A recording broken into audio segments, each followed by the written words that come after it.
What's good, y'all? You already know what day it is. It's Sumi Sunday, and I know I talked about investing before and gave y'all some tips, but today I kind of want another thing I want to talk about is like crypto. Like I was saying, I ain't had time to really speak on that at all, and I think crypto is gonna be the next .com wave or bubble, whatever you want to call it.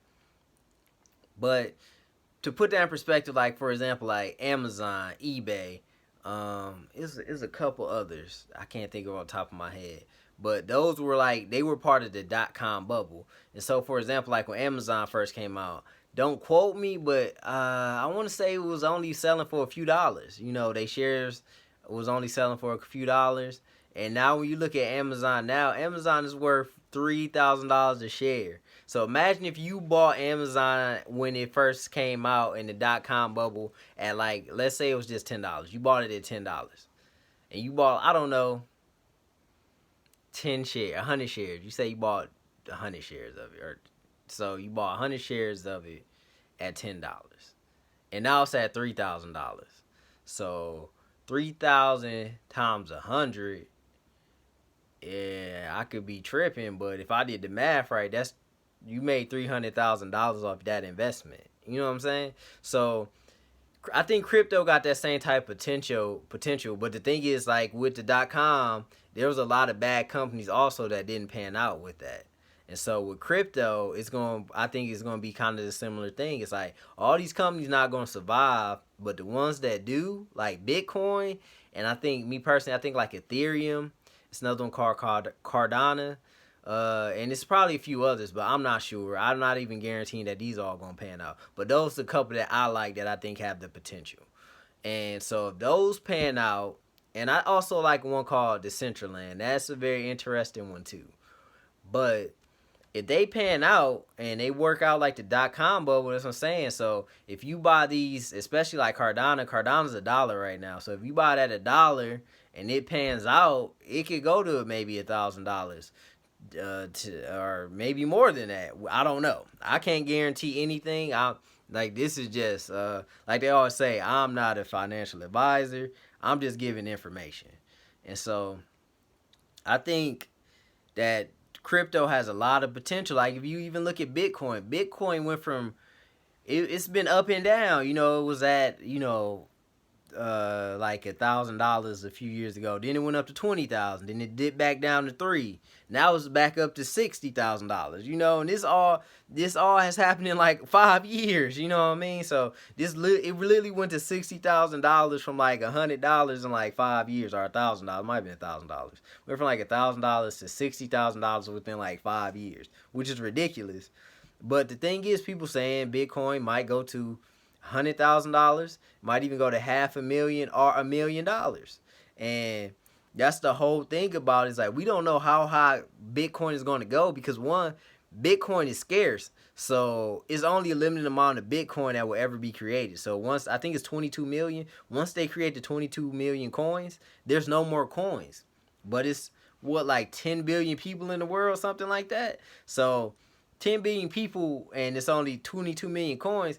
And then the thing is, a lot of these banks and financial organizations and stuff like that, they buying up all the Bitcoin. So now us regular people ain't gonna have nothing, to get.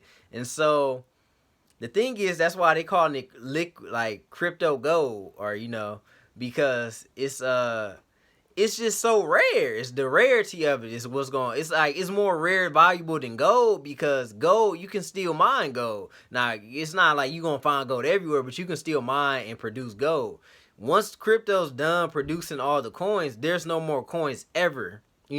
Once Bitcoin is done, so that's what's making it so valuable because a lot of people trying to get it and you could just sit on it and it unless people just keep selling off like crazy, which probably ain't gonna happen, it's gonna keep shooting the value up because less people are gonna have access to buying it because some people are literally just buying they coins and just sitting on them or putting them in like a hard wallet and just letting them sit there. They ain't touching them, they ain't letting nobody. And basically like, if you just took all the gold you could get and then now it's just like, let's say it was like, I don't know, 100 bars of gold for everyone to have.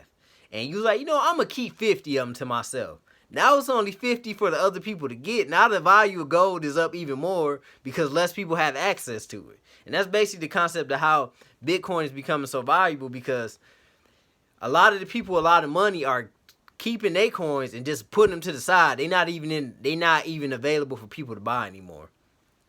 So that's why it's going up so much, because it's just so rare for people to get it. And that's why I think it's gonna be the next .com bubble, because you got other coins that are going up in value, and so these other coins are doing similar things. And a lot of them are gaining value. Like Ethereum is a platform, so that's where people use their coins to be traded on their platform, and because they do smart contracts within coins, so it can prove, okay, hey, John bought a coin from Jim, this many coins, that this, it can really document the transaction. And so that's the other scary thing about banks. Banks can become obsolete because it cuts out that middleman, because that's what banks are for.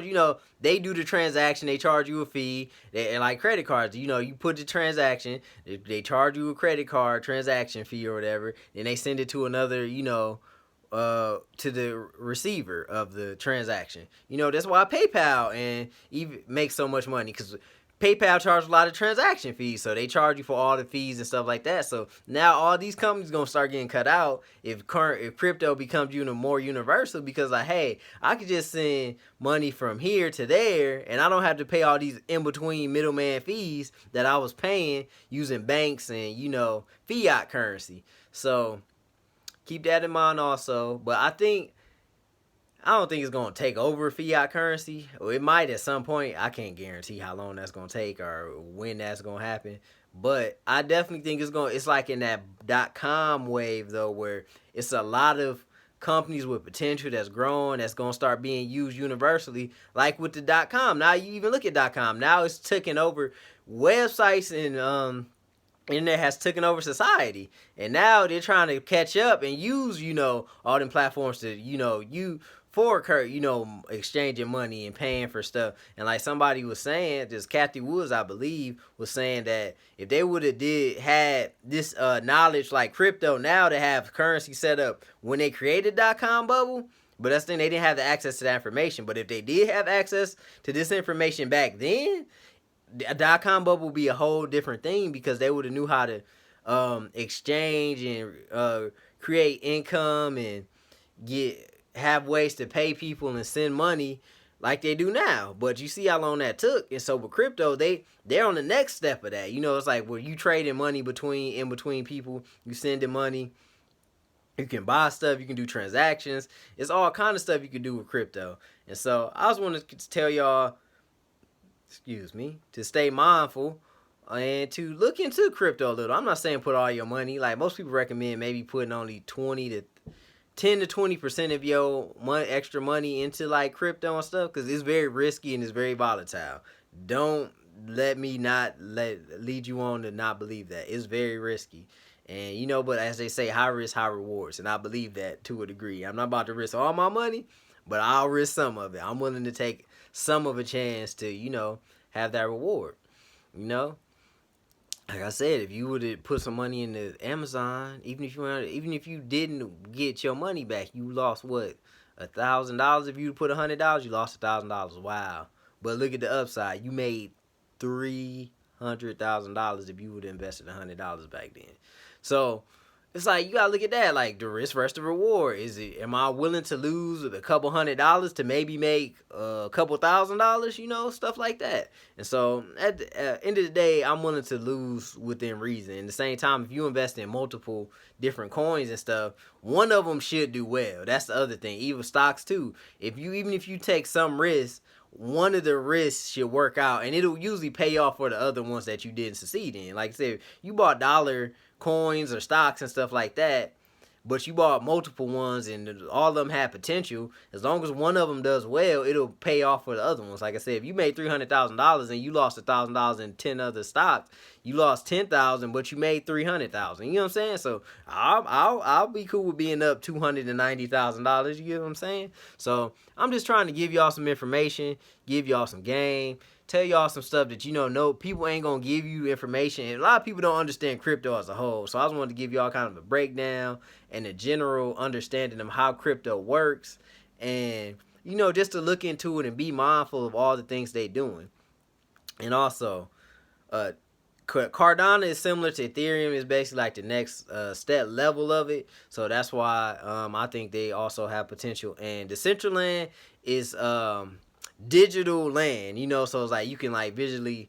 I had to look more into Decentraland, but I'm pretty sure from my understanding, it's like you'll be able to visually, like if you have on like 3D glass and stuff like that, you can see, not 3D glasses, the other glasses where you can see stuff through the glasses. I can't think of the ultra reality glasses. Or I can't think of what the word is right now. But those, if you have those type of glasses, you can see like a whole different world from what's actually there, and you can see different things. They can like create like replicas of different structures and buildings and different things like that. And so it's like digital land. It's interesting. It's an interesting concept. I need to, like I said, look into it more. But I'm pretty sure that's the basics of it. And so I think they have a lot of potential too. And there's other coins out here like that. They got collectible coins. They got NFTs. NFTs is, when you buy like something like art or music or whatever, you got one of a kind, and then now you own it. And so, like if an artist sells something, you can buy it and you can own it and you can sell it too, and then you'll make a profit off of whatever people willing to pay for it. So if you bought I don't know,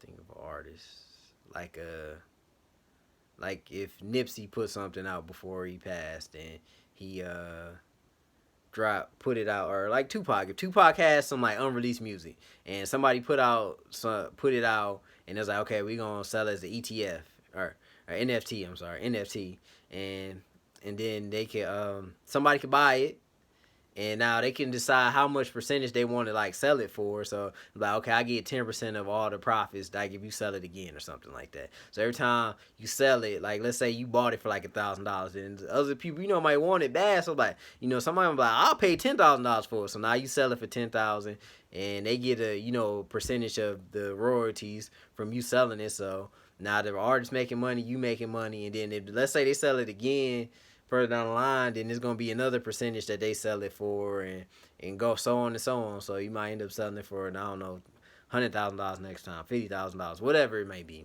So that's kind of how NFTs work.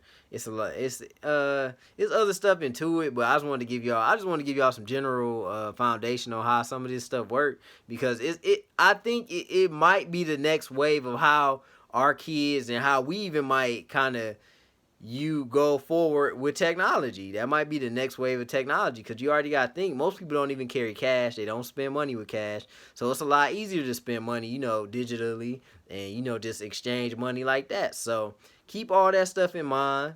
It's just some ideas to think about, and some ways to maybe put your money and create some wealth in these platforms, and look into them. But I just wanted to give y'all some game on that. Y'all be great. Y'all stay safe out here. And like I say, if nobody else rooting for you, I'm rooting for you. Man, I want to see y'all build this generational wealth, man. Y'all be great. Y'all stay easy out here, man. One love. Sue me.